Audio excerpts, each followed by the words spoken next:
मी doctor सौ नंदिनी पाटील. मी आता कीर्तनकार आहे आणि श्री हरिकीर्तनोत्तेजक सभेत कार्याध्यक्ष म्हणून पण कार्यरत आहे. खरं म्हणजे 1971 साली सकाळमध्ये एक बातमी आली होती की नारद मंदिरामध्ये मे महिन्याच्या सुट्टीत कीर्तनाचं शिबिर आयोजित केलं जाणार आहे. माझ्या आईने ती बातमी वाचली आणि का कोण जाणे पण तिने माझ्याकडे बोट केला आणि मला म्हणाली, तू या कीर्तन वर्गाला जायचं आहे. मी थोडी खटतूत झाले. मी म्हणलं, आई अगं हा प्रांत माझा नाही आहे, मला कसं कीर्तन जमेल? कीर्तन करणं हे काय सामान्य लोकांचं काम आहे माझ्यासारख्या? खरं सांगू का, त्यावेळेला मी माझं DEDचं शिक्षणही पूर्ण व्हायचं होतं. ताई म्हणली, नाही तू जा माझं आई. पण मी थोडी टाळाटाळ केली आणि कशी तरी रडत खडत अशी नाराजीनीच नारद मंदिरामध्ये पाऊल टाकलं. तोपर्यंत नारद मंदिरातल्या मुलाखती संपल्या होत्या, कारण त्यावेळेला मग मुलाखती घेऊन प्रवेश होता मे महिन्याच्या शिबिराला. आता बरं झालं म्हटलं, मुलाखती संपल्यात हे आईला जाऊन आनंदाने सांगावं. पण तेवढ्या इथे जे बुजुर्ग कीर्तनकार बसलेले होते त्यामध्ये अनेकांचं नाव घेता येईल. भारा घनसास होते, औरंगाबादकर होते, मेहेंदळे होते, लखमाम फाटक बुवा होते. त्या लोकांनी कीर्तनकारांनी मला पाहिलं रेंगाळताना आणि मला विचारलं, इकडे इकडे काय काम आहे तुझं? तर मी म्हणलं, अहो इथे कीर्तनाच्या मुलाखती आहेत ना, त्याच्यासाठी मी आले होते. पण म्हणे मुलाखती तर संपल्या. मग मी म्हटलं ठीक आहे म्हणून मी परतीच्या मार्गाला लागले. पण तेवढ्यात त्यांनी मला बोलवून घेतलं. म्हणाले, तुला कीर्तन करायचं आहे का? तर मी म्हणलं हो. तर का करायचं आहे? तर ते मी म्हणालं, माझ्या आईने धाडलं आहे म्हणून मला करायचं आहे. तर ते एकमेकाकडे बघून हसले, म्हणाले ठीक आहे काही हरकत नाही, फक्त एका प्रश्नाचं उत्तर दे. तर मी शांत झाले आणि मी विचारलं, कोणता प्रश्न? तर म्हणे, मी सांगतो ते अक्षर तू बोलून दाखवायचं. घैसास बुवांनी मला श्री म्हणायला सांगितला. मी श्री म्हटला आणि बुवा म्हणाले, तुझा प्रवेश झाला. इथून माझ्या कीर्तनाच्या वर्गाची सुरुवात झाली. वासंतिक वर्ग झाला आणि का कोण जाणे एक वेगळं चैतन्य, वेगळा उत्साह आमच्यामध्ये निर्माण झाला.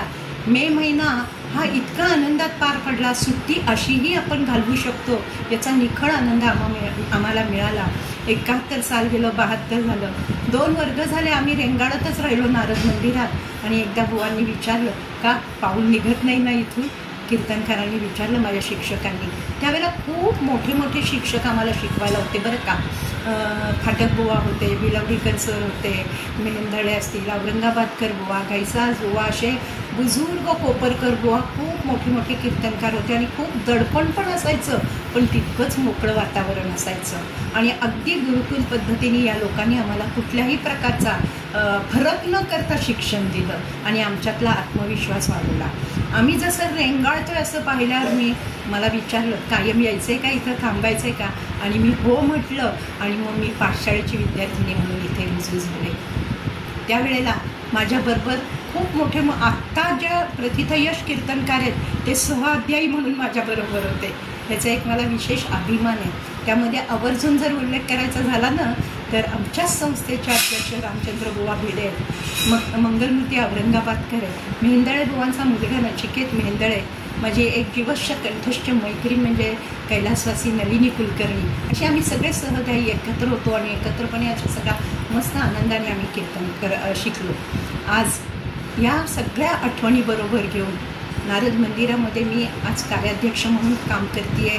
आणि विशेष म्हणजे वासंतिक वर्गाला आणि वार्षिक वर्गाला सुद्धा शिक्षक म्हणून मी अध्यापन करते आहे.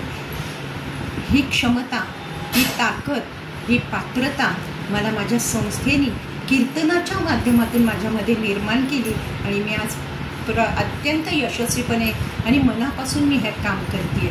आपल्याला जर असंच काम करायचं असेल, आणि आणखीन एक मला विशेष उल्लेख करायचा की मी त्यावेळेला DED होते, आत्ता मी MA MAd PhD आहे. माझी जी शैक्षणिक कार्यक्षेत्र होतं त्याला मला कीर्तन क्षेत्राने खूप पाठबळ दिलं.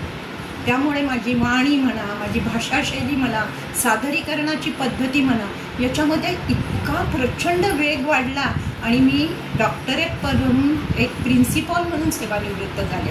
आपल्याला जर असंच लौकिकामध्ये आणि कीर्तन क्षेत्रामध्ये जर यश मिळवायचं असेल ना तर नारद मंदिराला पर्याय नाही मिळत. नारद मंदिर ही संस्था अथपासून इथीपर्यंत, पायापासून कळसापर्यंत नेणारी ही संस्था आहे आणि प्रथितयश कीर्तनकार म्हणून आपल्याला तयार करते. मला आवर्जून आपल्याला एक आवाहन करायचे की खऱ्या अर्थाने तुम्ही याच संस्थेमध्ये प्रवेश घ्यावा आणि नारदीय कीर्तनकार म्हणून प्रसिद्ध व्हावा.